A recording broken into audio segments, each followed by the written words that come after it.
since the dawn of man. It has been the innate desire and responsibility to pass evolved knowledge from one generation to the next.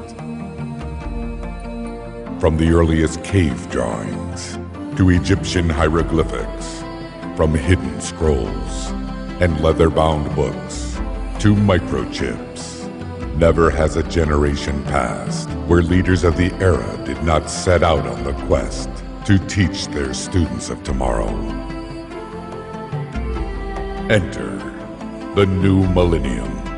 Here, right now, many of today's top minds from all walks of life share what they have learned to create an abundant life filled with wealth, inspiration, success, and happiness, so that you may apply these powerful teachings. From government leaders to athletes, from motivators to movie stars, this is the chance of our lifetime to gain practical insights from one of the most dynamic, inspirational, and diverse group of modern-day heroes.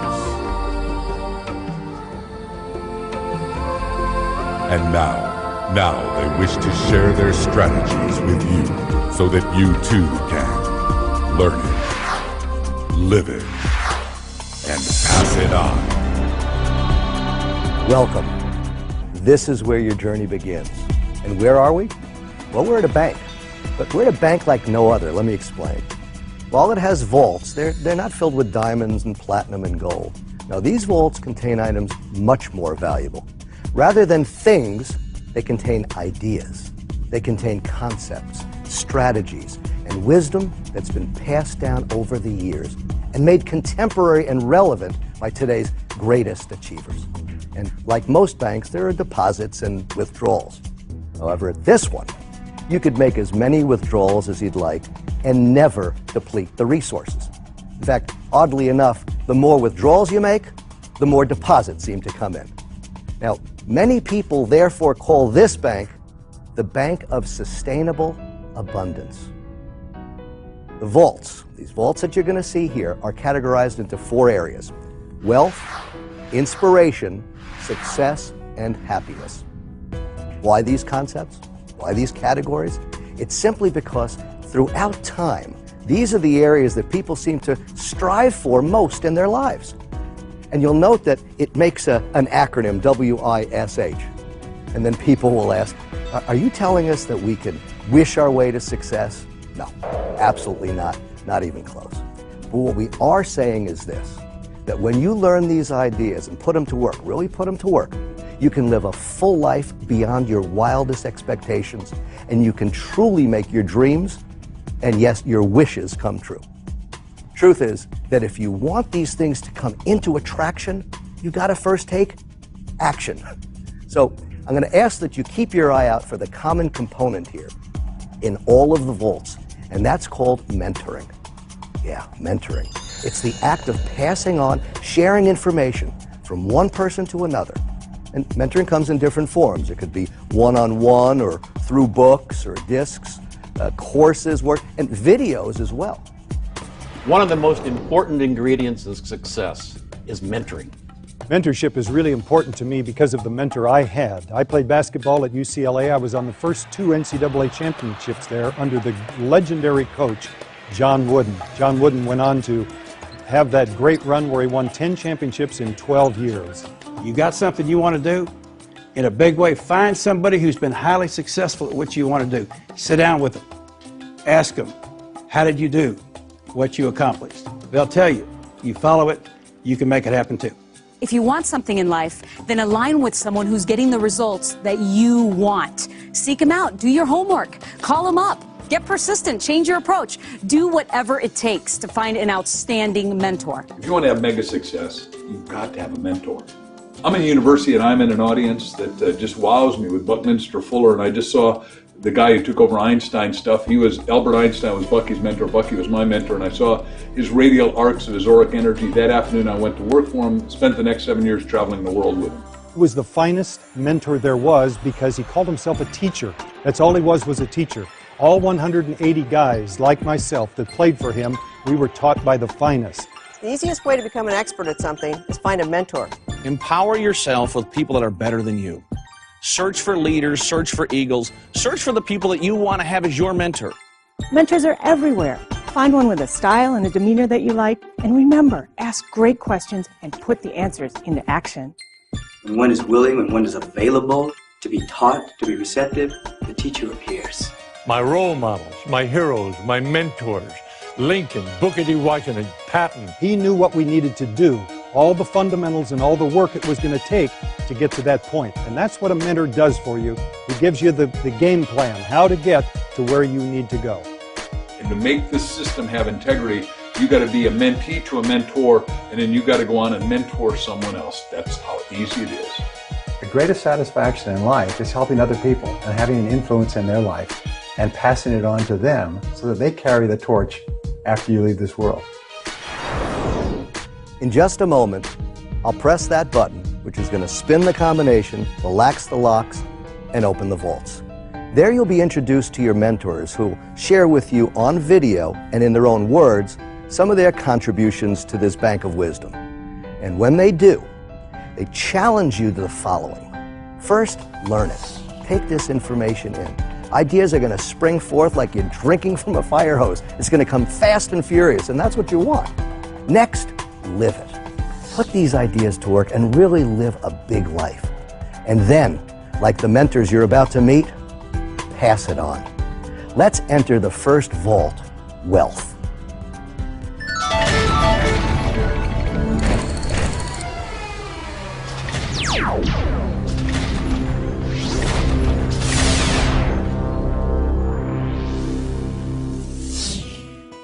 You are in the vault of wealth. Everyone wants to be here, but not everyone knows the way. In fact, it's been said you could ask 1,000 leaders how they became successful, how they became wealthy, and chances are you'll get 1,000 variations of how they did it. On the same note, ask these same leaders, what actual steps did you follow to get there? And you will find common denominators that each of them followed to go from where they were to where they are now. Okay, my catchphrase, my nickname, I know it's pretty cool, but a lot of people think I only mentor millionaires or I work with big giant corporations. And although that's true and pretty much what I do, I also mentor inner city kids in my hometown of San Diego, California. In fact, I want to share a story with you about a young man I worked with. His name was David. David the Goliath, I called him. 6'4" at only 14 years old. He was a really good kid. His father passed away and he didn't have a positive role model in his life. In fact, he got into a mentorship program because he stole a bicycle and carried a pocket knife to school. A no-no, and he knew better, but he was hanging out with the wrong crowd. So I decided to start working with him, and we built up a bond. It was wonderful. And about 2 months goes by, I could see he started progressing quite well. His homework got better, and he started making a difference around his household. So we ended up strategically over at a department store where we started walking around. And what do you know? We ended up over at the bike section. I said, hey, Dave, do yourself a favor. Go pick out any bike here and you can have it. And he looks at me and says, what are you talking about? I'm just a kid. I got no money. I can't get a bike. I said, great. Let's leave then. He goes, no. He goes, what are you talking about? I said, pick out any bike you want here and you can have it. He was lacking the key ingredient for all wealth building: confidence.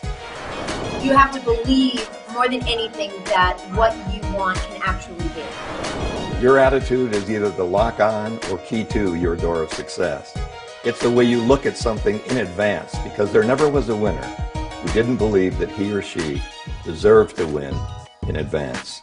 A high level of confidence is not something that everyone is just born with. I know I wasn't. So, and I need a high level of confidence for the work that I do. How you choose to see yourself is how you'll see life, because there is power in confidence and self-image. Become confident by the thoughts that you think, the words that you speak. You're going to succeed in direct proportion to your confidence factor toward what you're doing. If you're willing to take the steps necessary to get confident in what you want to do, you can be highly successful yourself. Confidence means I am confident that I will do whatever it takes to make my dream come true. If you don't have positive input, where do you expect it to come from? Start saying in every way, every day, I'm doing better and better, happier and happier, healthier and healthier. I'm alive. I'm alert. I feel great. Let's try that right now. I'm alive. I'm alert. I feel great with conviction and feeling. I'm alive. I'm alert. I feel great. Say it over and over, and the more you say it, the more you begin to feel it, the more you begin to feel it, the more you begin to act it. You talk to most people in life, they want to change something outside of them. They want to change their career, their relationship, or they have other challenges in their life. But the real distinction is that when you change, your environment automatically changes. We need to attract. We influence by attracting. It's not what we do to other people, it's what we do to ourselves. We transform ourselves into the type of people other people want to follow. And life is a professional sport, not an amateur sport. Start playing it like a professional and you'll receive the results that professionals get. Don't let someone's opinion of you become your reality. Learn to live beyond the good opinions of others. Live your dream, live your wish, because you can make it happen. Confidence, confidence. What you really need is confidence. Life is tremendous and it makes good sense when you face each day with confidence. And once he got that out of the way, I said, go ahead, take out a bike. He said, okay, and he started riding each one up and down the halls like crazy. 30 minutes goes by, and he walks over like a game show host and goes, ta-da! I go, what's that? He goes, this is the bike I want. I said, fantastic, then that bike is yours. He goes, I don't get it. How could I possibly get this bike? I says, well, now you have a clear visualization. You touched it, you felt it. That's called a goal.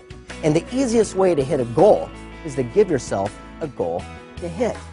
He goes, well, that makes sense. He goes, but what can I do to actually achieve this? And I said, let me ask you, what can you do? He said, I could walk dogs, I could mow lawns, I could wash windows. And I go, what do you know? It's amazing how we can come up with a great idea once we have a reason why. And what you just created was called a plan. So he took action with that plan. And he created these flyers, and he put them all around town. He ended up getting more jobs he could handle. Every time I pick him up, I'd say, where do you want to go? Movies, arcade, back to the store. And he paid down on that bike. Wouldn't you know it? Less than 2 months goes by. We're walking out of that store, and he's pushing that bike by his side. You've never seen someone with an expression on his face like that before. Smiles from ear to ear. I go, I don't get it. How in the world did you do it that fast? He says, I just implemented what you taught me about duplication. I go, what are you talking about? I know I've given you a lot of lessons, but what do you mean? He says, it was like this. I was getting paid $10 a yard to mow their lawn. He goes, the other kids in the neighborhood started getting jealous. They were sitting on the curb watching me make all the money. I go, yeah, but what did you do? He goes, I hired them for $5 each to do the work for me. The next thing you know, he had an entire crew of people mowing lawns in the neighborhood, and he was just supervising. He tells me he even got a t-shirt with a magic marker and wrote Boss Man across the chest. He was incredible, and I was pushing it. I go, man, you little rascal, that's a great, great story. And we're pushing it out and loading it into the back of the trunk. I said, how are you feeling right now? Titanic goes out. He goes, king of the world! I go, great. I go, you're feeling pretty confident. Absolutely. I looked at him and I said, let me ask you something. What? I go, how would you like it if someone stole that bike from you like you did before? Oh, that hit home. From that point forward, he decided not to get in trouble anymore. In fact, he turned his entire life around and started mentoring other kids within the community. So much so that our local TV station came out and did a report on him, the most outstanding young man who turned his life around.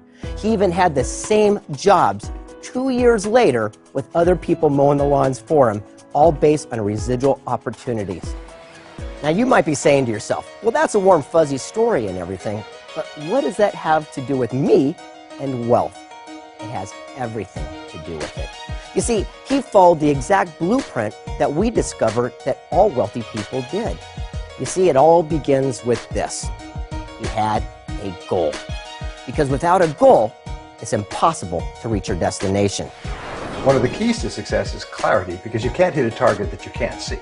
But if you can see the target and you keep shooting at it, eventually you do hit it. You know, in my life, I've lost my eyesight, and I spent the first half of my life with sight, and the second half of my life I've spent with vision.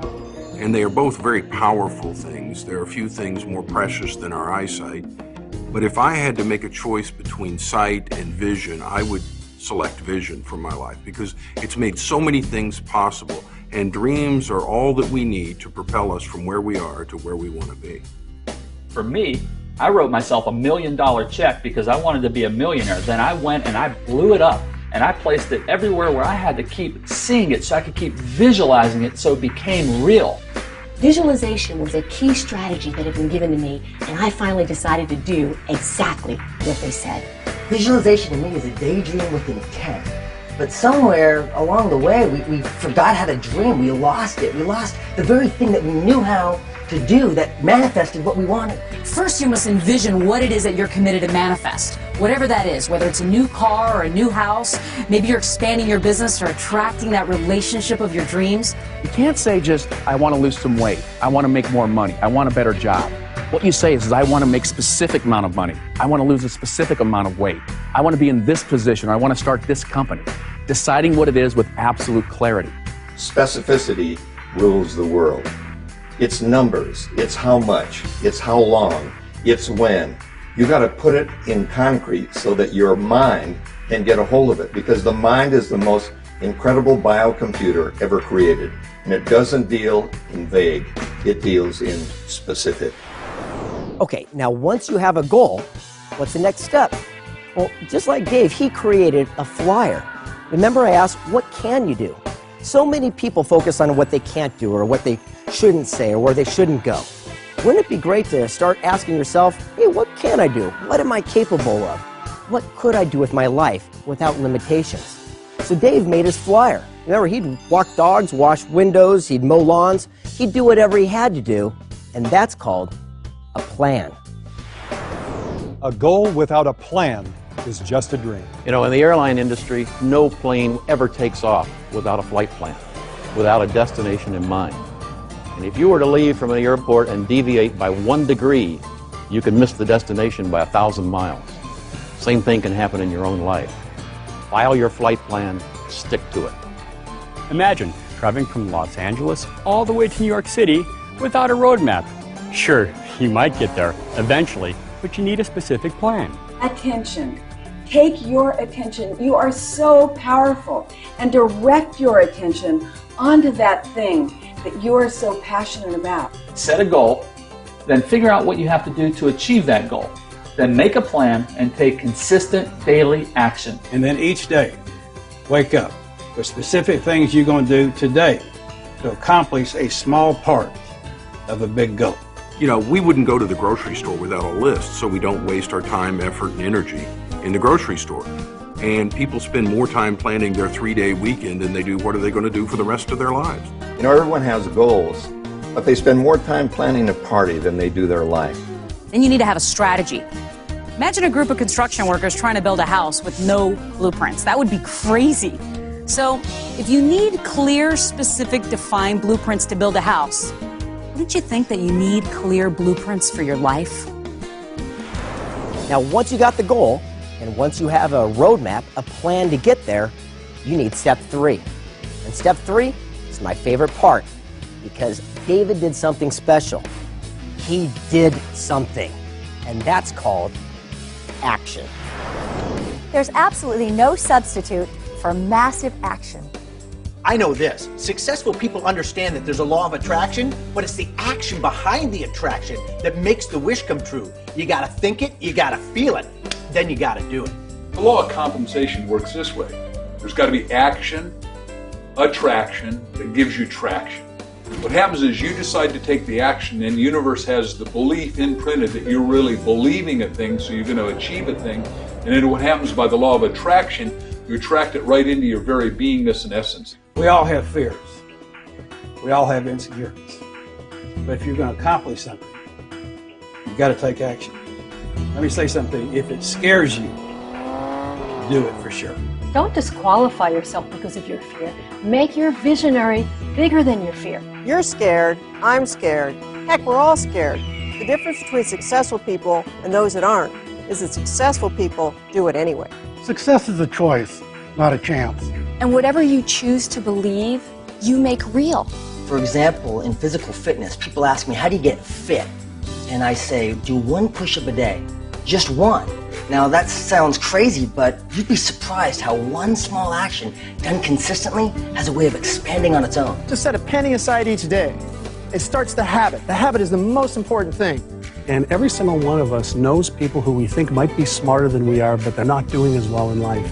And what we have found, specifically in helping people build their businesses, is it's the people who take consistent action towards their goal that achieve the most success. It's not the smartest ones, it's the ones who do what they need to do every single day.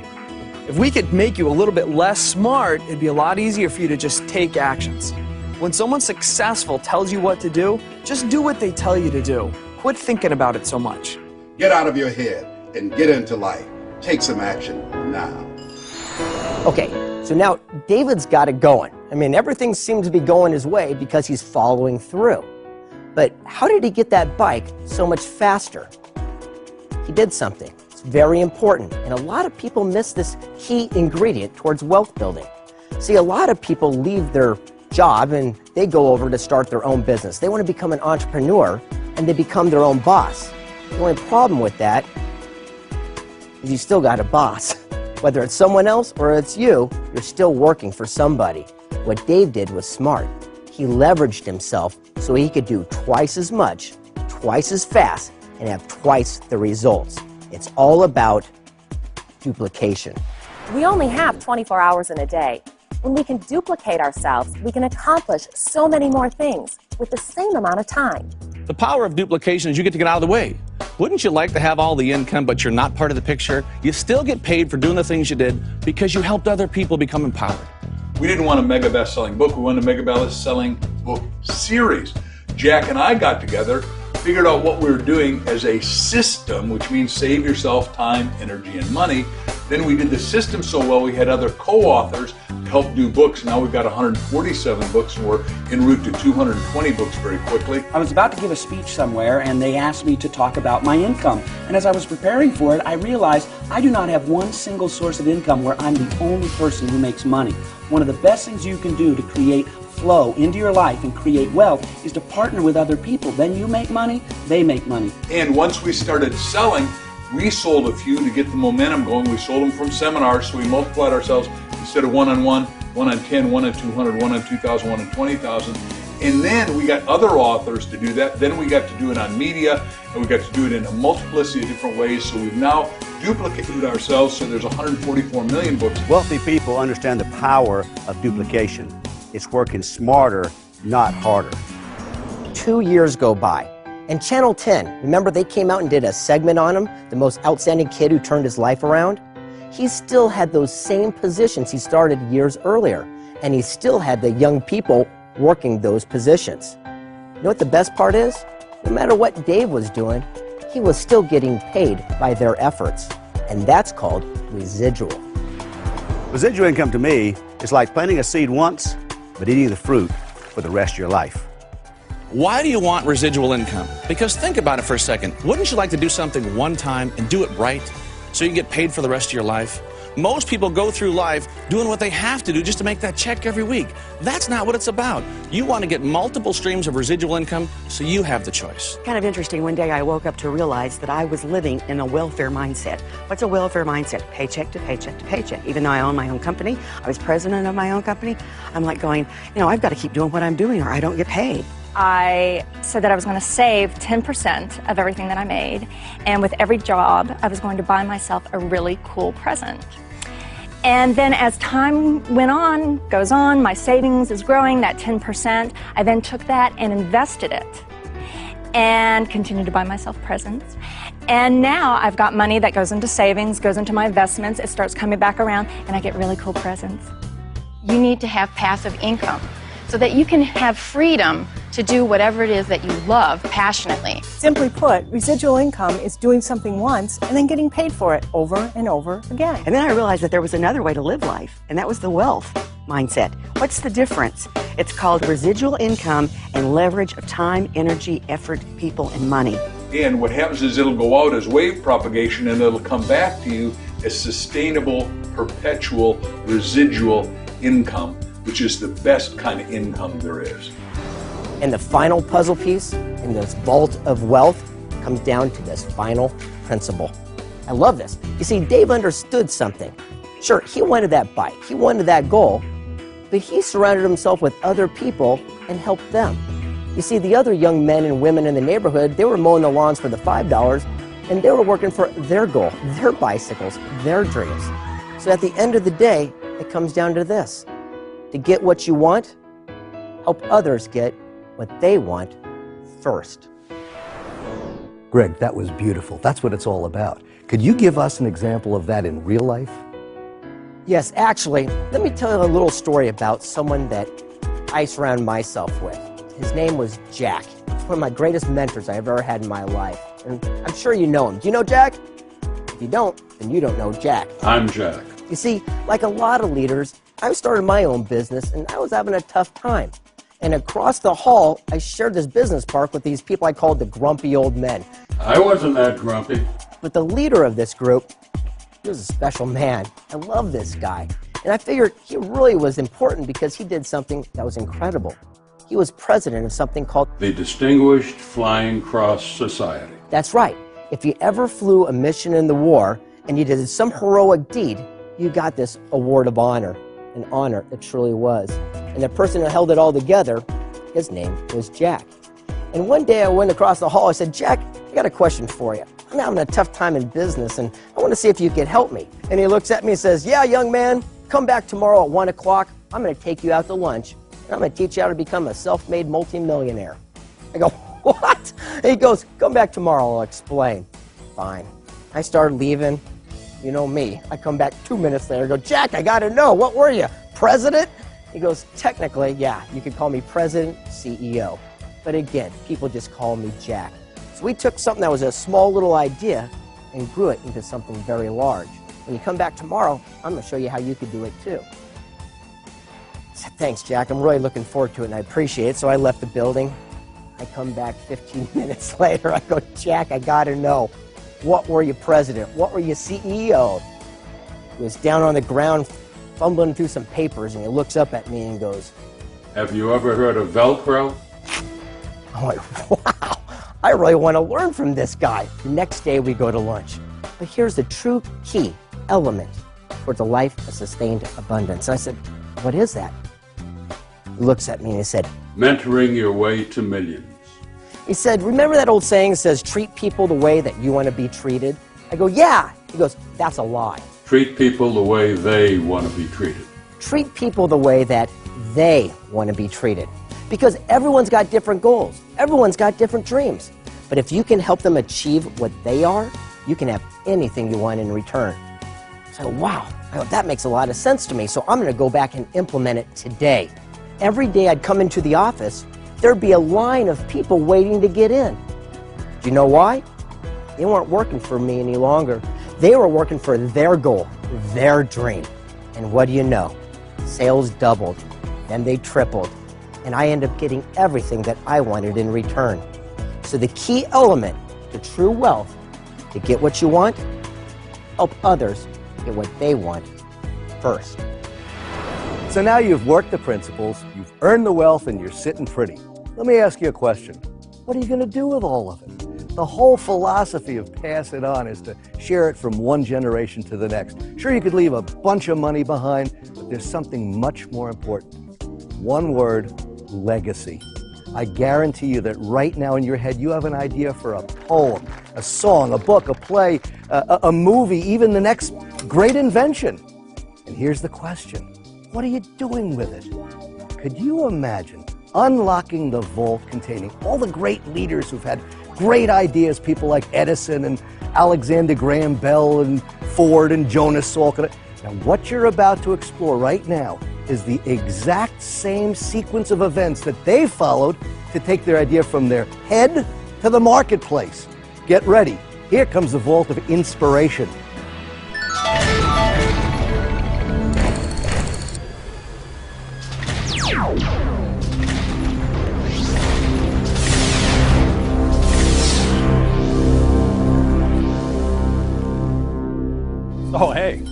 Welcome to my workshop. Question. How many of you have had or known someone who's had $1 million idea? How many of those ideas have produced $1 million? Well, few to none, I'll bet. Because like you, I once thought I had $1 million idea, but I was wrong. What I had was a $75 million idea. I mean, it's pretty cool. It happens.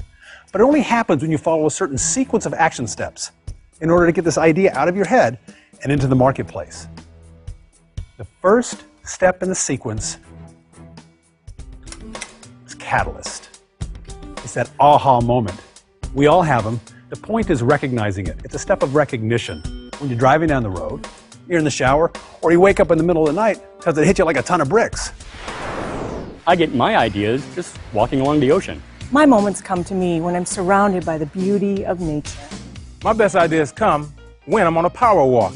Mine comes when I'm in the shower. The first movie I ever wrote that I sold to a studio was Radio Flyer, and I wanted to direct it, and they didn't want to let me direct it because I was an unproven entity in the director's chair, but I made them let me direct it.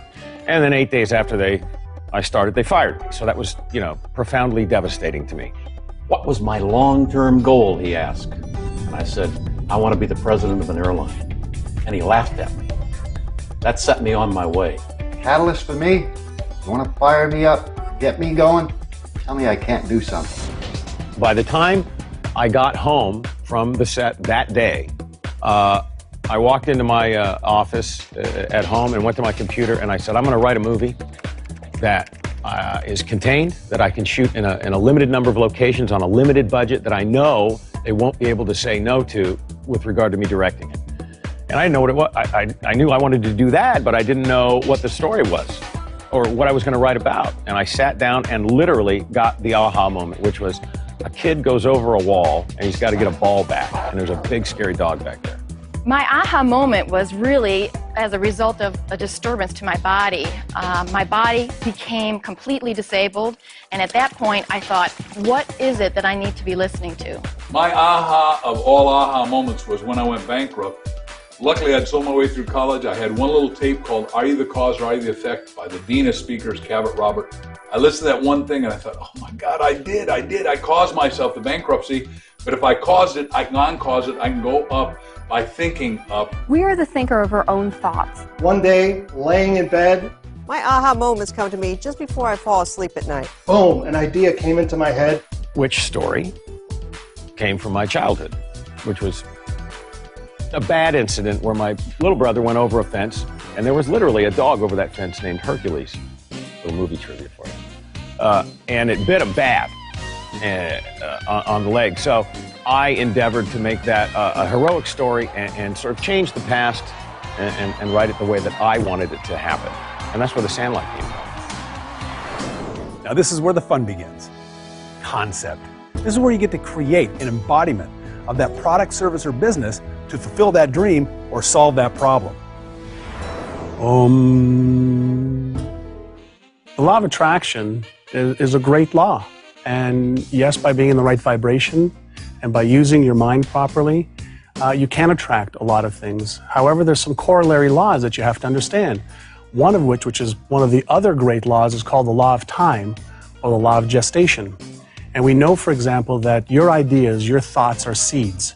Just like a carrot seed takes about 70 days to go from seed to a carrot, your thoughts and your ideas take time. And so we've got to be patient and let the law of time or law of gestation work with us as we're using the law of attraction. You have to remember that your mind is an extremely fertile seedbed. Whatever you sow into it, that's the harvest you're eventually going to reap. If you carry hurt, offense, stuff from the past, unforgiveness, resentment, and so forth, you find those are the things that you start attracting into your life. So protect the seedbed. Sow some good stuff in there and you'll get a great harvest. Invest in yourself. The universe knows that you're interested and it rushes to you with an inspired thought that will change your life. There's an old rule, it says called the 90-10 rule. It says the first 10% of time that you spend being absolutely clear about those things is going to save you 90% of the time in achieving your results. And what do you think people do that have ideas that are successful? They take the time to plan. They take the concept and they ask themselves, what do I need to do from a legal perspective? What do I need to do from a financial perspective? What do I need to do from a sales or a marketing perspective and a management perspective? They do their research to find out whether their idea has got validity and whether that they can sell their idea to people in the marketplace. And then and only then should they take their time and their money and invest it in really fermenting that idea and making something out of it. Now, what better way, well, in fact, what other way to get your product, service, or business to the marketplace, but to effectively communicate that idea? The trick here is to fully immerse yourself in the creation of that concept. And then when you fully own it, then you can give it away because it's yours. The quality of your results and the quality of your life is directly proportionate to the quality of your communication. Not only your communication with other people, but most importantly, your communication with yourself. It's important to communicate with yourself before you can effectively communicate with others. Someone said to me the other day, is it required that you take your children to Walmart to beat them? Some people act like that, don't they? No, I told you, get out of there. You want me to take you out of the parking lot? Whoop you? If you don't love your children, how do you expect them to love themselves? Say encouraging, positive things to your children, to your spouse, to your associates, to your friends, your family, yourself. Be careful about how you talk to yourself. I'm happy, I'm healthy, I'm terrific. Instead of, oh boy, that makes me mad. Oh, that upsets me. That makes my back hurt. Let's try it right now. I'm happy, I'm healthy, I'm terrific. Come on, you can do better than that. I'm happy, I'm healthy, I'm terrific. Repeat it over and over, day after day after day until you begin to believe it. Speak that thought. Positive words become positive things. Every word we speak is powerfully charged with positive or negative energy. No neutral ground, positive or negative. We've got to start listening to what language we're speaking, because we're either speaking ourselves into positive results or negative results. And again, the choice is up to you. Your commitment to clear communication will show up in every area of your life. Now that we've done all this communicating with ourselves, it's time to get your idea out there and find like-minded people who will buy into your dream. Rapport is power. Rapport is a relationship of total responsiveness with another human being. And when you can get to that level, when you can have two-way dialogue and two-way communication, that's when magic happens. I find that the best thing that happens on a set, working with anyone, is when we listen to each other and we really take each other in. That I recognize that you're there and I'm here, and we're two beings who are creating something together, and we're listening and we're cooperating. You ever had this situation happen where maybe you thought of somebody and you haven't talked to that person for months or even years, and suddenly that person calls you out of the blue? Or in today's world, maybe you're emailing somebody or you're texting somebody, and before you can hit send on that text, suddenly you receive a text from that same person. That's when you have the essence of rapport. You're in direct relation. You're able to send that vibration out to them and for them to reciprocate it back to you. Commitment. This is where the business begins, because this is your due diligence. This shows your determination, so that when you go to others to help fulfill your dream, they know you're on track and they're willing to put all their efforts behind it. Commitment. You have to stick with it. All right, no matter how many walls you keep bumping into, remember one thing. One day you will find that door. Go on through it. Everybody in life has goals and dreams, but only a few people actually pursue them. And the critical skill for success is self-discipline. If you're truly committed to what you want, then you have the ability to force yourself, to make yourself do what you should do, when you should do it, whether you feel like it or not. And if you can do that, you can conquer the world. If you're 100% committed to what you're doing, you can win. You can succeed. You can overcome any obstacle. If you're 99% committed, it's just a matter of time before you fail. You got to commit. When it comes to commitment, it comes down to this. When it comes to success, you always pay full price and you always pay in advance. Those first 24 to 36 months are everything in building your business. If you're not going to commit the 24 to 36 months, then don't start. You're better off not to start at all. But if you're going to do it every day like it counts. When I was younger, people told me, you're not going to be a worldwide executive, you're not going to fly around the world, and you're not going to do this. Can't never kid. Guess what? I kept going. I kept fighting. I hit a lot of humps in the road, but I kept going and going and going. And then I flew home and showed him my jet. It was fun. Sometimes when people see successful people, they think, oh, they've always had that. But let me tell you about my career.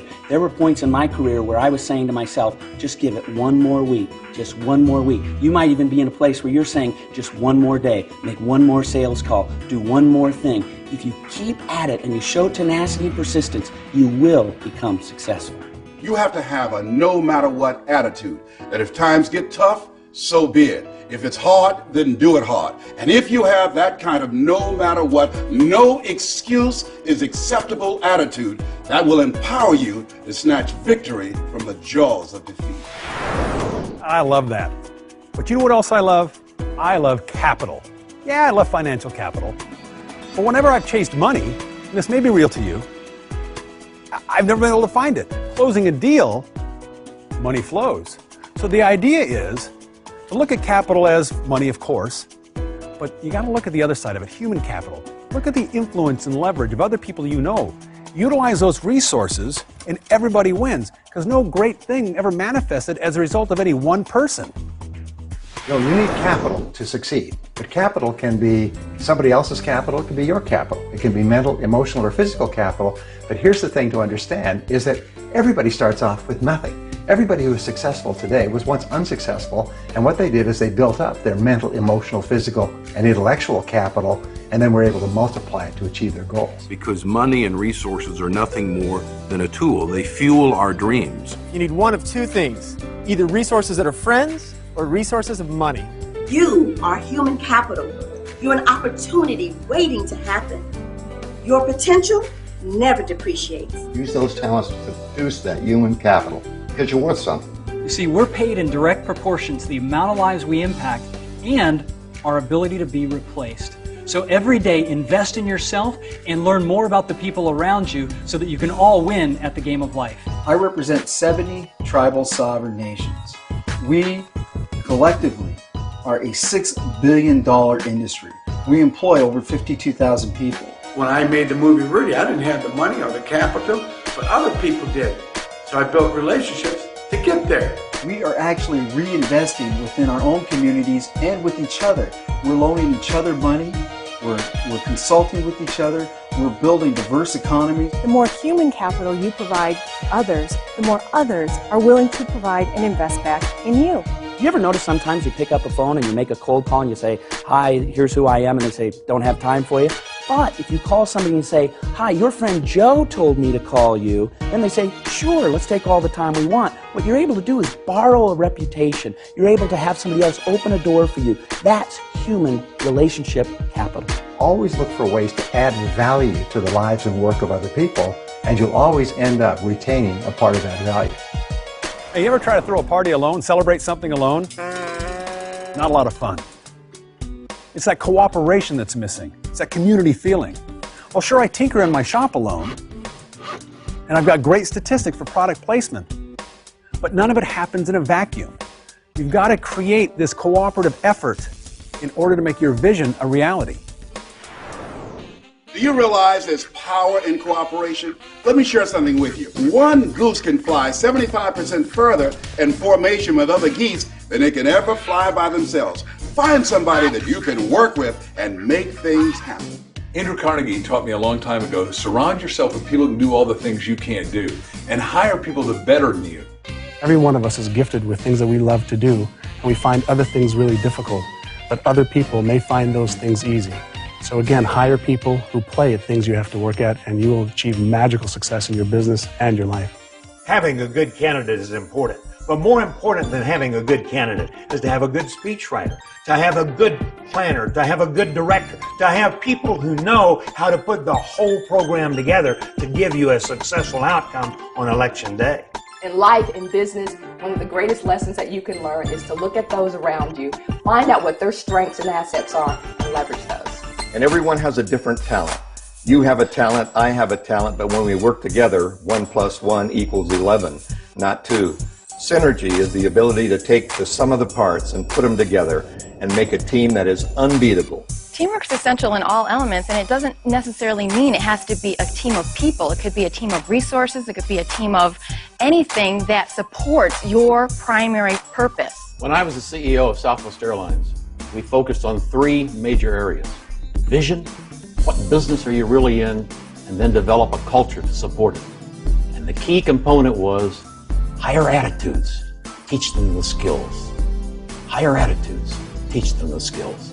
If you work with people, if you can find people that you can cooperate with, that creates a synergy, and that synergy creates momentum. And people who learn how to cooperate are willing to do the things today others won't do in order to have the things tomorrow others won't have. Thank you for that sequence. You know, Scott, I'm known for reminding people that they're either green and growing or ripe and rotting, and they're never standing still. Well, our guests here today, they're here because they're committed to growing themselves and adding to their value. Could you help them out by sharing another example of the sequence in action? Sure, Dave. Let me tell you a story about a friend of mine, Stephen E. He created the book series, Wake Up, Live the Life You Love. It all started one morning when the strangest thing happened. He woke to a voice, and the voice said, "Write a book." Well, understandably, he was excited and inspired. And he couldn't get back to sleep. So he got up and called everyone he knew and asked if they would help with his vision. Well, a few weeks went by. He threw a party, had all his friends come over and contribute a story to help get his book written. Well, after a few months, what do you know? He published his book. Well, at least now, you see, he had something to present to the marketplace. He went out to the local bookstores and asked if they would carry his book. Well, I remember it. Like it was yesterday, he was devastated. They turned him down flat. As he tells me, he was turned down hundreds of times. Well, he didn't give up. See, he believed in his dream. He woke up, kept showing up and following up. Well, it was a good thing he did, because see, that was a couple of years ago. And today, he's got 20 books on the market, with most of them being Barnes & Noble bestsellers, with authors like Les Brown, Brian Tracy, and Dennis Waitley. Isn't it time to get inspired and live the life you love? This is great. So as you can see, he followed that important sequence of action steps to bring that idea from out of his head into the marketplace. Excellent. Now that's a great replicable system. And what a wonderful example of the power of commitment.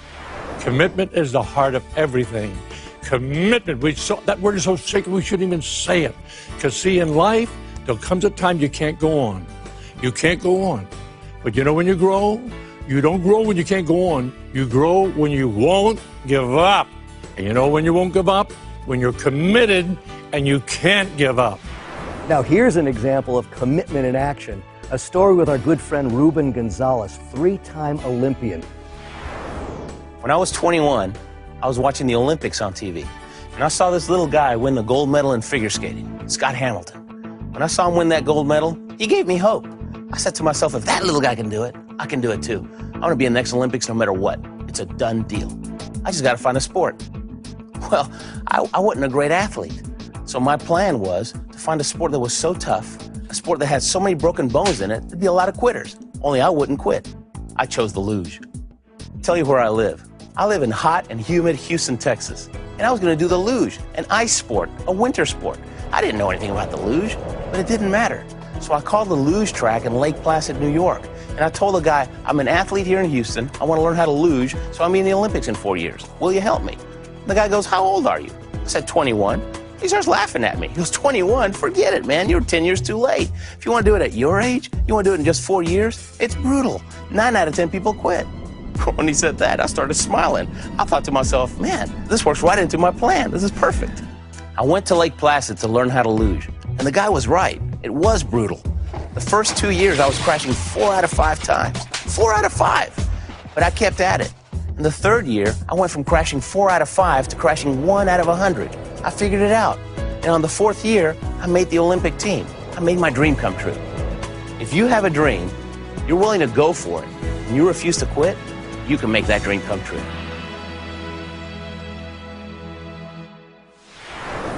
Commitment and success. And it takes us right where we want to be, the vault of success. Inside is a code.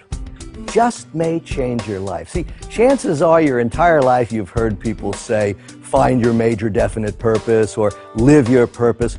What you don't often hear are the specifics on how to actually find that purpose. Well, check this out.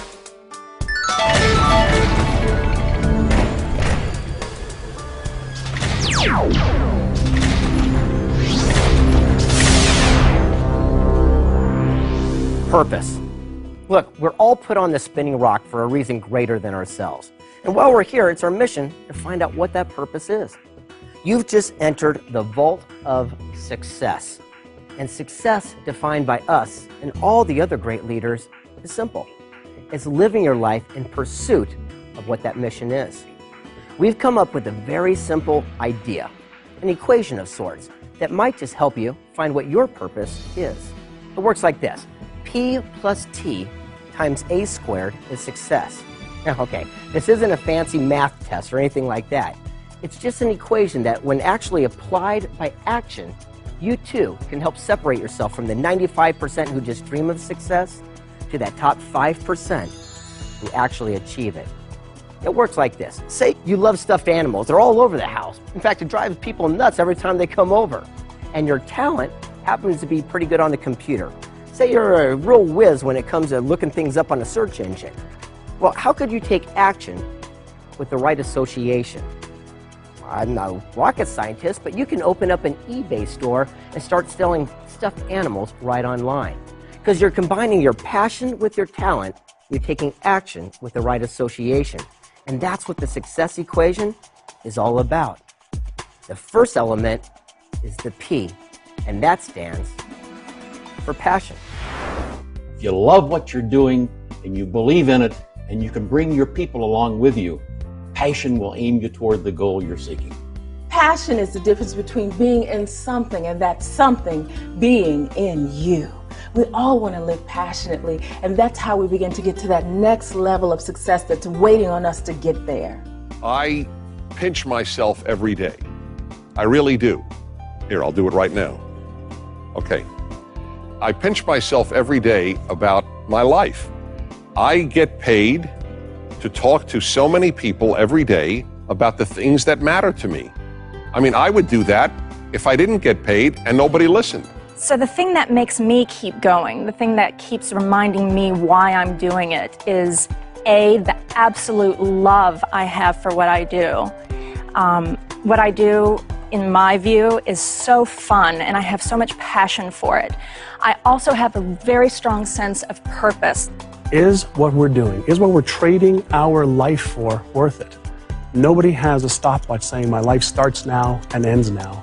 So we've got to make sure that every single day, every single moment, we trade our lives for something that we're passionate about, something we love to do, and something that can contribute to the lives of others, because that's when we feel our absolute best. You know, the most important thing you can ever do is be like a scientist. They don't work a day. They go to play, to experiment, to understand, to learn. The same thing with an artist or a singer or a golfer. You're doing something that you're so passionate about, you don't worry about the money. Because you do it well, and you do it to serve other people, they pay you for it, because you deliver more than you promise. When you are passionate about something, that means that you truly want that thing to manifest. Because whatever you decide to do, there are other people out there who are going after it too. And it's going to be challenging. It's going to be hard. There's going to be difficulties. There's going to be setbacks. And having that passion and being willing to fail at doing something that you love to do, that is going to make you unstoppable. Do it big, do it right, do it first class. Live your life with passion. Because it's that passion that'll get you up in the morning. It's that passion that'll get you going when the going gets tough. It's that passion that'll help you do the things the competition's not willing to do. All my role models had passion. For example, General Patton. What a man of passion. When he talked about success, he said success is not reaching the top. Success is not being a winner. Success is how high do you bounce when you hit the bottom. If life knocks you down, try and land on your back, because if you can look up, you can get up. Passion. Okay, you've got it now. It's that burning desire within you. But unfortunately, that's not enough. You see, the success equation is P, your passion, plus T. And T is very important because that stands for talent. How important is talent? It's everything. Think about it.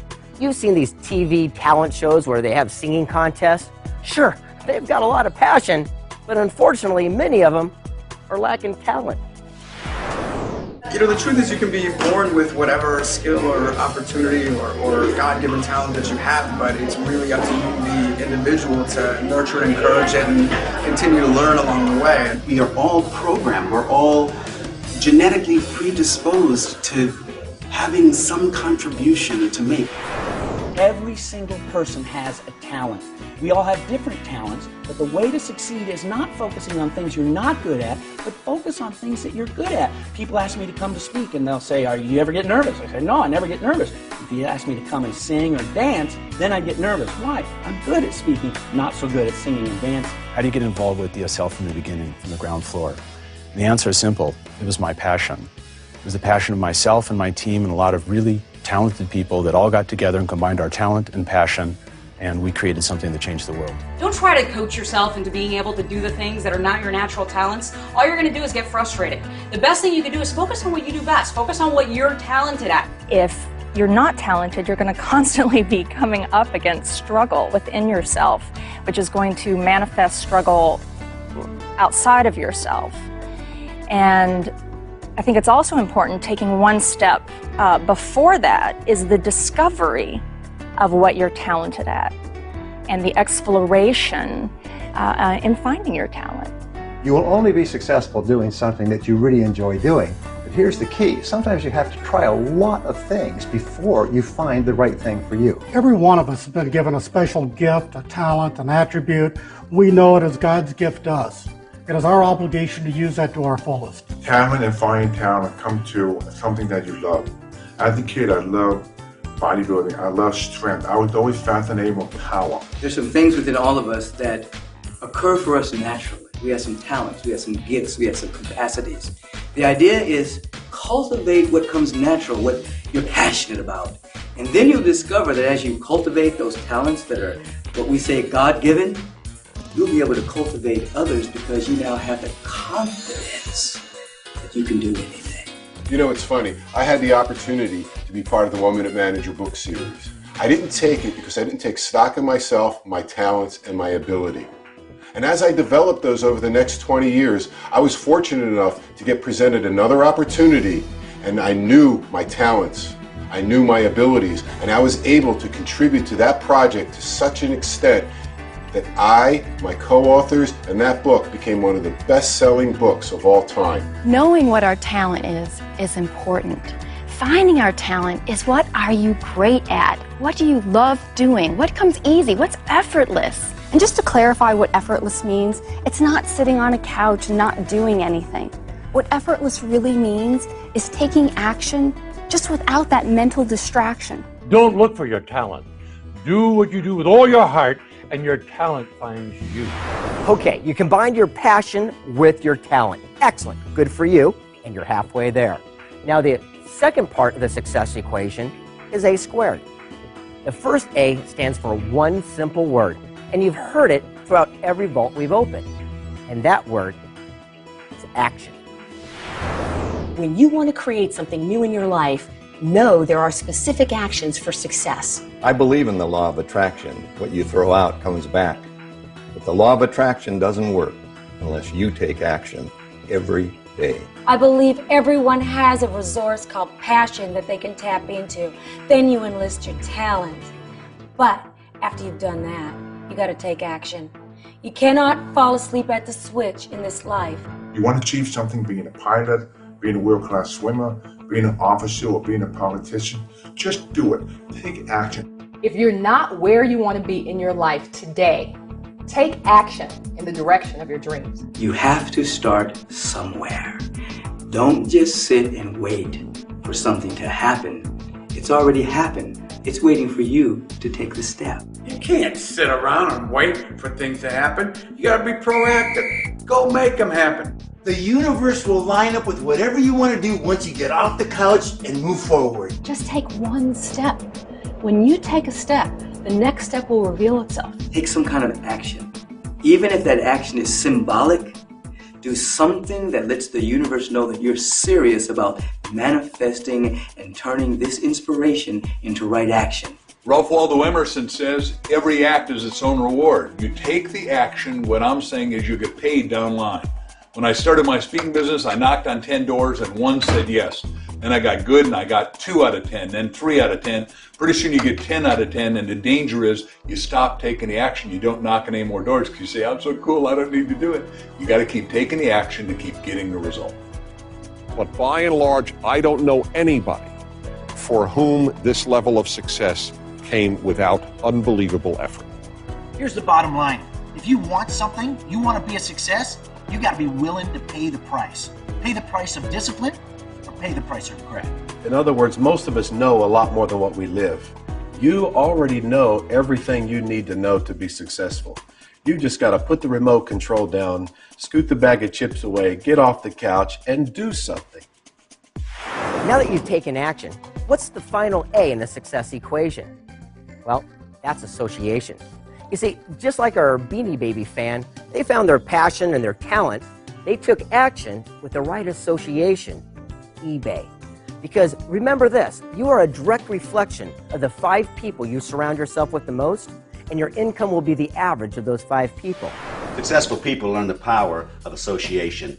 If you'll associate with people who are even more successful than yourself, it will enhance everything you do. I think the right connections are very important, but those of us who came up without the right connections can take a lot of hope from the fact that we create our own connections. So you can go meet anybody you want to meet, and the most successful people I find to be the most available.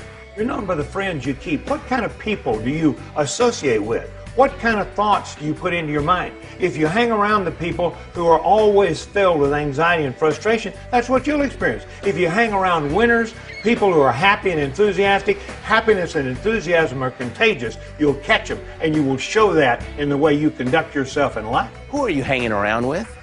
You want to hang around people you have respect for, not people you have influence over. I can tell an individual where they're going by who they're hanging out with.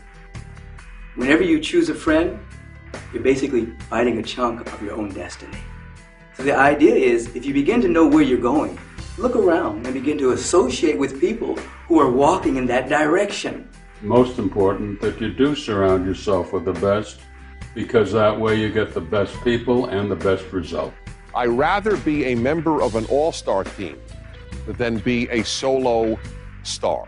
If you're doing something by yourself, you ain't doing nothing, honey. You have to have a team. But it's not a me thing, it's a we thing. Pass it on and share it with everybody. One last word on association. What's the use of having all these great people together if you don't put it to work? We suggest a mastermind group. What's that? Well, that's when you get 5 like-minded people together and you compare thoughts, ideas, strengths, and goals. You know what they call it when you get 5 people together that think negative thoughts? We call that a landmine group. You are the same today you'll be in 5 years again, but you think. The people you meet and the books you read. Hang around thinkers, you'll be a better thinker. Hang around workers, you'll be a better worker. Hang around givers, you'll be a better giver. Hang around a bunch of thumb-sucking, complaining, griping boneheads, and you will be a better thumb-sucking, complaining, griping bonehead. In other words, your income in the next 5 years will be the average of your 5 closest friends. Do this. Grab a pen and a paper. Write down your 5 closest friends. Write down what you think they make. Total it up and average it out. You may find, like I did, I needed some new friends. If we're in a situation where we've just learned something, we've been to a class, we've just accelerated, we've just brought something new into our life, we take it back to the people that we're with. What can happen is they may try to pull you back. You may take new action, have new strategies, they may try to pull you back. Not because they don't love you, because they don't want to lose you. Find the 5 most successful people you know, call them up, ask them to spend some time together. Make that call. The reason most people fail is they don't make that call. If you want true success, surround yourself with champions. Every day it'll make a difference by spending the time with the people that know where you want to go, and if they care, you'll know. You weren't born knowing everything. If you want to get there fast, use a mastermind. Successful people think big. They're always focusing on the what if, how are we going to make it happen? They're focusing on the dream. When you surround yourself with successful people, you'll start thinking big. And then, sky's the limit. One simple reason, and there are many, but one simple one, happy people attract people into their lives. Unhappy people do not. Exponentially increase your thoughts and your energy. That's the power of a mastermind group. When you want to grow, when you want to develop, when you want more, the key is to get around the people that are doing the things that you want to do. You want to be in shape, you got to be around the people that are working out, that are in shape. You want to make more money, go with people that are making more money. Go with people that are getting the outcome that you want. That too will help you get it. It'll raise your standards as well. That could be the single best example of taking a complex concept and translating it into a simple, easy-to-use equation. I can't tell you how many times I've referenced that with my clients. Greg, could you illuminate that formula with one more application? Yes, let me tell you a story about Lee. In fact, he's a young man I mentor, again, in my hometown of San Diego. A great young guy, 23 years old. You see, he was an electrical engineer, and he just wasn't very happy with his job. I started meeting with him once a month and said, what is it you really want to do with your life? Because I could see he had something called golden handcuffs. Golden handcuffs is where he made too much money, he couldn't afford to leave, so he was trapped to his desk. I says, well, what would you really like to do? He goes, I just don't know. So we did the success equation. And at the end of the day, on his passion side, it said art. He goes, gosh, art is my favorite thing. On his talent was engineering. Heck, that's what he went to school for, and he was pretty good at it. I said, Lee, how could you take action with the right people and do something with that? He says, well, I created something called a trank wall.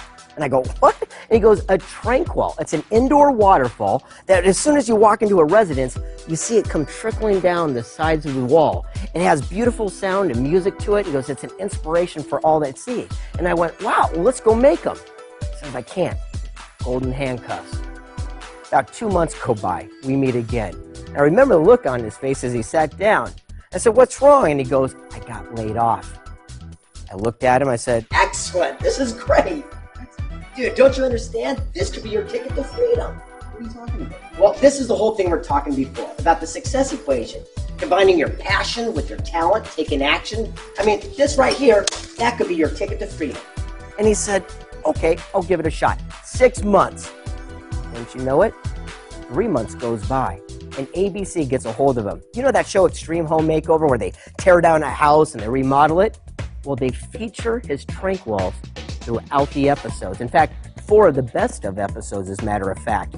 And now, he puts them all around the restaurants and homes in our neighborhood. The guy's making an incredible income because he did just that. He applied his passion with his talent. He took action with the right association. And that is the success of 2020. So here we are. We've spun the combinations, we've relaxed the locks and opened the vault doors in all of the areas: wealth, inspiration, and success. But there's one more. Just why do people strive for these areas? Well, it always seems to come down to one thing: happiness. Let's open it up, Scott.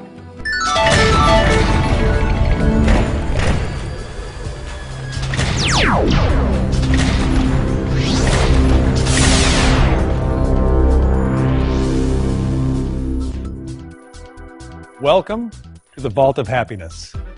Now, the big question seems to be, is there really a roadmap or a blueprint to living a happy, fulfilled life? Well, fortunately, the answer is yes. It all starts with gratitude. Unfortunately, we seem to get caught up in the one size. Oh, I'll be grateful and live a grateful life once I get a new job, once I find a new relationship, once I get a raise. But the truth is, once we're grateful not just for what we have in our lives, but who we have in our lives, the journey begins. The best place to start is from a state of gratitude. By being grateful for things you have in your life, you're able to now enhance that and attract more things to be grateful for. One of the keys to success is to have an attitude of gratitude, is to be constantly thinking about the things that you're grateful for. Because when you think about the things you're grateful for, first of all, you're a happy person. The reality is that gratitude has power in it, because as you have a grateful heart, you draw more of the same to yourself. Gratitude is the antithesis of envy. If we are expressing envy in any way, shape, or form, we are automatically putting repulsive vibrations out there into the universe. But the moment we are grateful for what we have, and can bless others that have what we're looking for, we create an instant magnetism in the universe and attract those possibilities to us. Most of the time when we think about being grateful, we think about just being grateful in our own mind. One of the things that will unlock success for you is to be grateful to other people. When somebody does something for you, when somebody gives benefit into your life, go to them and tell them how grateful you are for them. That creates an emotional bond that will connect you and help you achieve success. That if every day you'll stop and think about 10 things you're thankful for before you even get out of bed, or when you're doing your morning routine, just think of 10 things you're thankful for. I'm thankful the weather's nice, the car started, whatever it may be that you're thankful for. I like to say that the enlightened give thanks for what most people take for granted. So if you look around your life and just are grateful for really small things, that attitude will become large, and you'll discover in that field more things to be grateful for will begin to pour forth in your life. Start with anything, and then everything will come to you. You'll see it come pouring in because the universe rewards those who have appreciation for what they already have. When I had my 50th birthday party, my son, the teenager, got up and he was asked to say a few words. And kids, when they're teens, don't like praising their parents. So I didn't even know if he'd say anything. And you know what he got up and said? He said, I want to thank my father for one thing, for always being happy. And it was the best thing he could have said. I preferred that to had he said, I want to thank my father for loving me. I want to thank my father for supporting me, for being a good man, whatever. That was the best. Mark of greatness is gratitude. My favorite prayer with our children was, God, we thank you for our food, but if we had no food, we thank you just the same. Because we're not thankful for just what you give us. We're thankful most of all for the privilege of learning to be thankful. Have you ever felt like you had the weight of the world on your shoulders? That's anger and resentment. Try adopting a policy of, if it doesn't flow, let it go. You see, you've got to learn to forgive. That's the second step on a road to happiness. Forgiving others, but more importantly, forgiving yourself. Stand tall and be proud. That way you can forge ahead without any impediments. Joy is the reward for letting go. In order to be successful in life, there are two categories of people you need to learn how to forgive. One are all those people who have abused you or weren't there when you needed them. And the second one is yourself. But it's time for all of us to meet the true thinker. The beautiful, powerful, talented, healthy, abundant, unlimited you. And not to get trapped into the thoughts that you think of who you are. When you forgive yourself, you unlock the door to your true self, where all your dimensions of creativity are. When you feel blocked, it's often because you've turned your disappointments inward. Choose to forgive yourself and unlock the door. You've got to be willing to let the past go. Have you ever tried carrying 10 little boys on your back because you try to have success for them? What happens is you fail with them. You see, you can't get where you're going if you're always focused on where you've been. When you forgive others, just put the past behind you and work towards the future. Here's one of the facts of life. People are going to wrong you. And here's one of the things I know. When other people make mistakes, we want justice. When we make mistakes, we want mercy. One of the things that'll change your life is when other people make mistakes, extend to them the mercy that you want. Forgive them. It'll open up a whole new world for you. You have to look for the good in every situation. That's what I have found.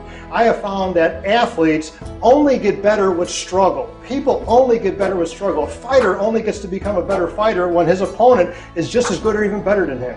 So look for the good in every situation. Forgive it from that aspect, that this was something that's healthy for me, something I'm going to learn from. I won't let it happen again, and it makes you a better person. When it comes to forgiveness, don't walk through life carrying around a cancerous poison in your life. Forgive, and that's the first thing that you'll experience from other people.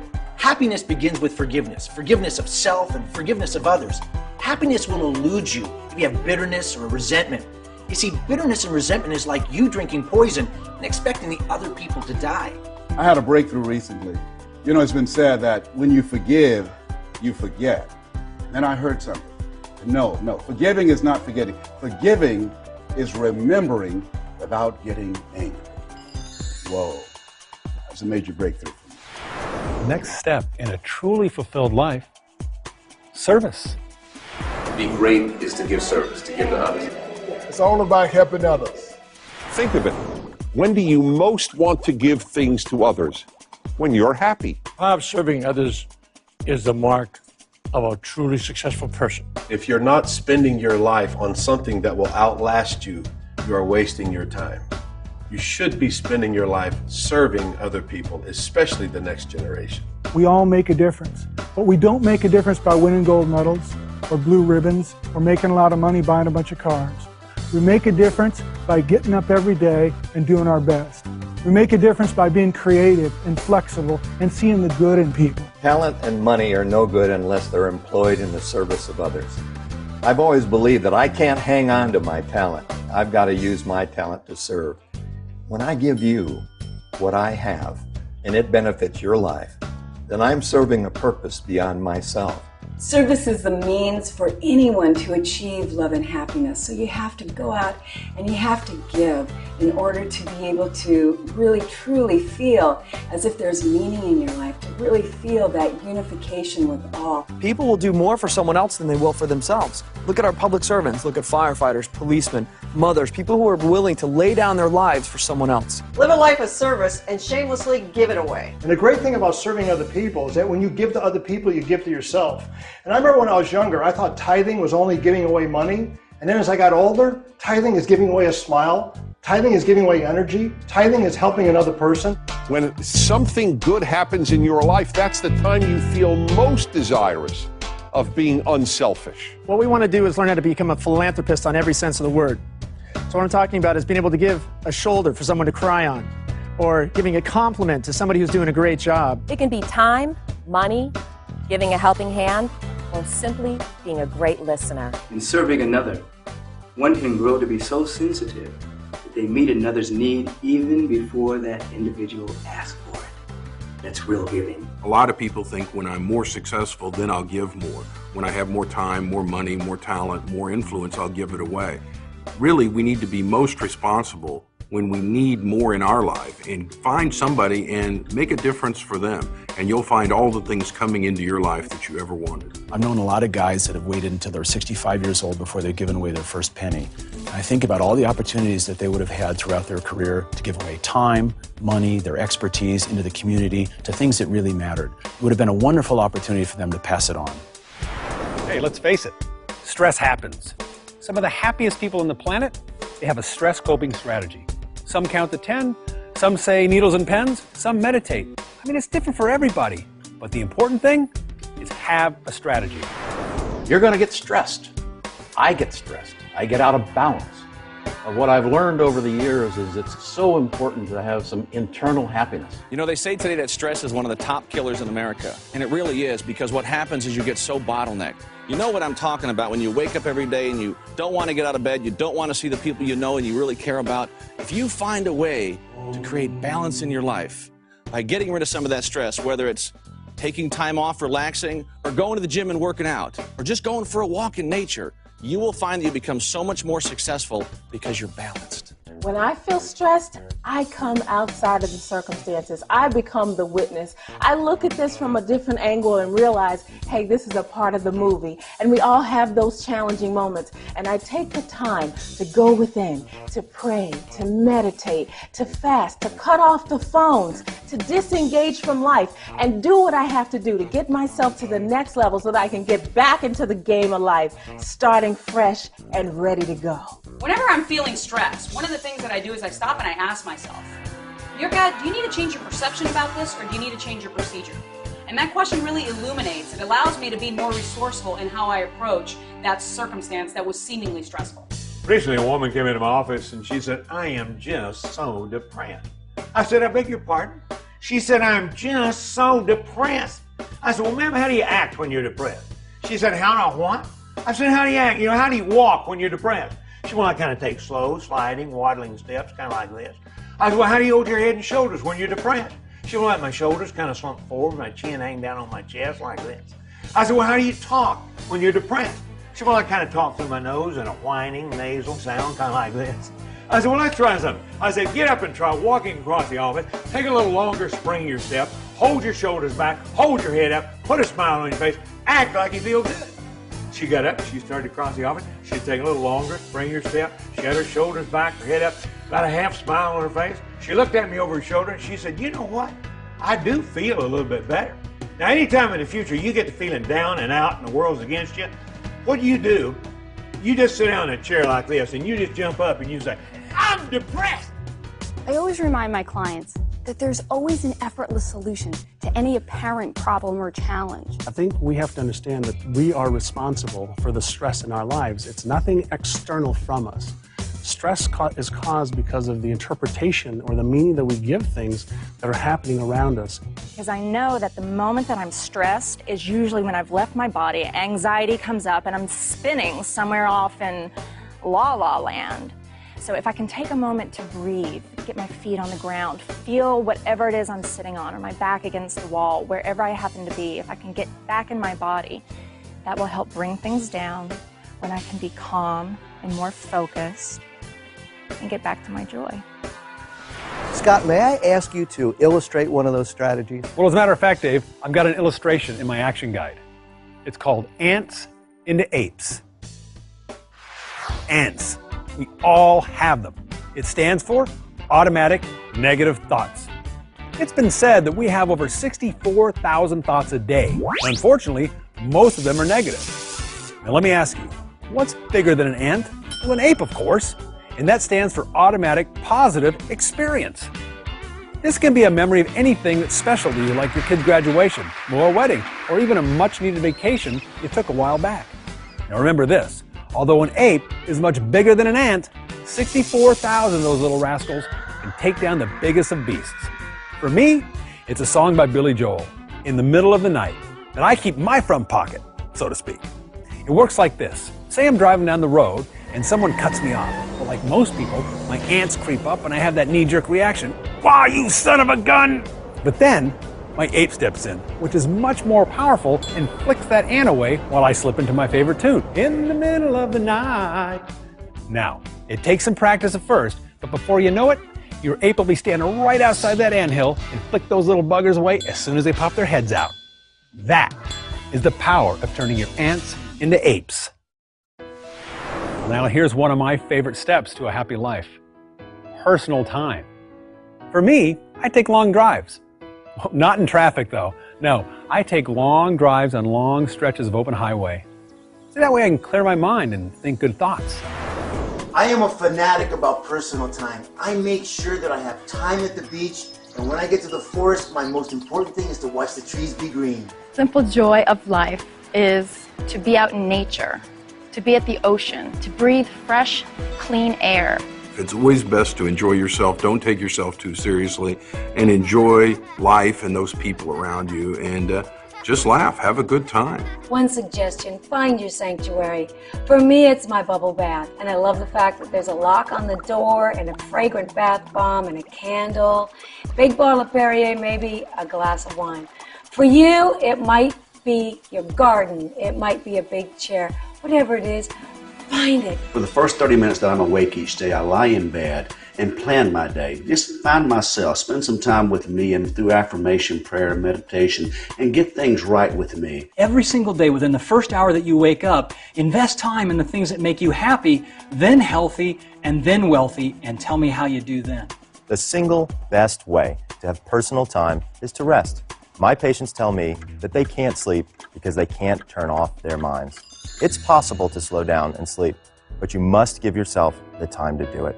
People are always saying, I don't have enough time to exercise. I say we all have enough time to exercise. We just have to have the commitment. I speak to tens of thousands of people and hundreds of airplane rides a year, and I find the time to exercise because I'm committed to a healthy lifestyle. You can't pull anything out of an empty bag. You've got to pour into yourself to make sure that you're not mentally, emotionally, and spiritually malnourished. So take care of yourself. You are your greatest commodity. The last step in the last vault is simple and easy. Smile. One of the most simple gifts I can give that gives me great pleasure in giving, and I know people enjoy receiving, is a smile. It's so important to smile in order for you to be able to feel positive, happy emotions, even if you're not feeling them in the moment. It may seem a little cheesy or inauthentic, but it's not. Because when you smile, it'll shift your body language and it'll start making you feel a lot better. Pass it on. Pass it on. Pass it on. Your smile is your most effective method of communication. It transcends all language barriers. A smile is the key to open the door you thought you could never get through. One of the greatest techniques I learned on the road to success is Smile Talk. I learned that it was a way for me to manage my environment and manage my attitude. The smile is the secret weapon of success. Pass it on. Pass it on. Pass it on. Pass it on. Yeah, I like to smile, but it isn't quite that easy at my age anymore. Things aren't going right, and they're not going the way you want to. Just smile. Think of all the money you're going to make. And the beauty of a smile is that if you keep giving out smiles to the universe, the day you feel bummed out and a little bit gloomy and down and a little bit in dread, somebody that you sent out a smile to is going to see you, feel your core essence, smile at you. It's going to force you to smile, and you're going to instantaneously feel better. Let's get everybody to smile everywhere, always. Pass it on. Pass it on. Pass it on. Pass it on. Pass it on. Pass it on. Pass it on. A smile is what creates atmosphere. Atmosphere does not come out of thin air. Somebody has to create atmosphere. And tell me a quicker, easier way to create some atmosphere than a big smile. What a journey. Let me cut to the chase, because this isn't the end of the journey, not by a long shot. This is where it truly begins. And one sure way to maximize your effectiveness is to do the following. First, take a good, solid, realistic look at where you're at today. Look in the areas of wealth, inspiration, success, and happiness. And get real honest with yourself. What's your starting point on these areas of a scale of 1 to 10? Say 1 is lousy and 10 is mastery. Where are you starting? Then accentuate the positive. The high numbers, pat yourself on the back, that's good stuff. Next, illuminate the negatives. Shine the light on those areas with the low numbers where when you could illuminate them, you could start working towards eliminating them. Now, how do you do that? By applying these mentors' ideas. Take right action on these things. Move closer and closer to being that perfect 10. There it is. Our journey has taken us through 4 vaults filled with mentors and inspirational leaders, where they've shared openly, in their own words, some of their wisdom for living a life of sustained abundance. And now, together, we challenge you to learn it, live it, and pass it on.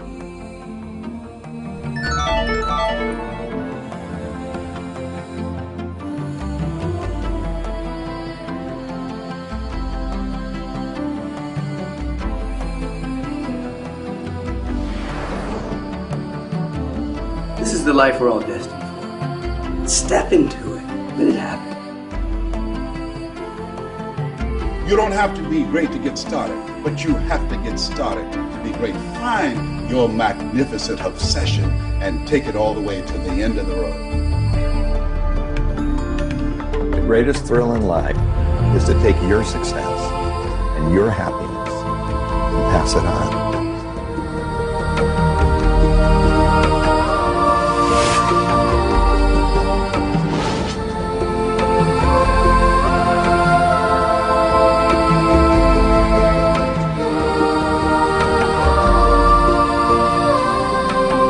So much joy coursing through the universe right now that when you really let it happen with that happiness, that joy, that wealth, that absolute success and inspiration, you will click your heels, you'll just move around and dance in such a way that your whole life will be a dance. You'll be dancing for God, you'll be dancing for wealth, dancing for prosperity. As a matter of fact, the whole universe will dance through you. Not asking much, all that's good and gold and such. Aim your dreams past what you know. Plan the how and don't let go. Break it down to build it up. Keep your mind on a filled up cup. Don't keep the flow into yourself. Gotta pass it on to someone else. Wish it good, wish it now. Wish it good, wish it wow. Make a wish, wish it now.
Wish it now, wish it good, wish it wow. Make a wish,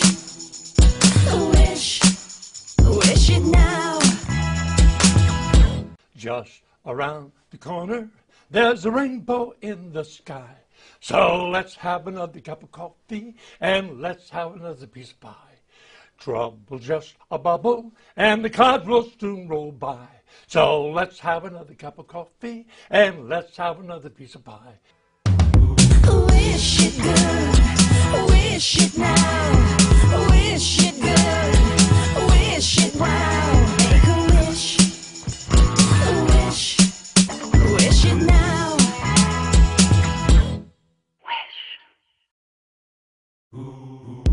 Get on your mark, get ready to go. I'll tell you about a business for all generations, why we're here for all the celebration. Easy to explain it about it. Selling, helping, freedom, don't have to shout it. Put a winner on your left, winner on your right. Show them how to do it. Call them every night. First you got to find them to get behind them. It ain't funny you want to make some money. What do you want to do is get rich doing good, making people healthy, doing things they should. Don't deny the good life's what you want to score. It's not about the money, but I'm tired of being poor. If I live to be 100 just like Bob Hope, I want to be rich. I ain't no dope. So get back to the store and stock up on the tools so you can tell the story, not look like a fool. Remember what I told you and put it in your pitch. The stuff will make you healthy, but you'll also get rich.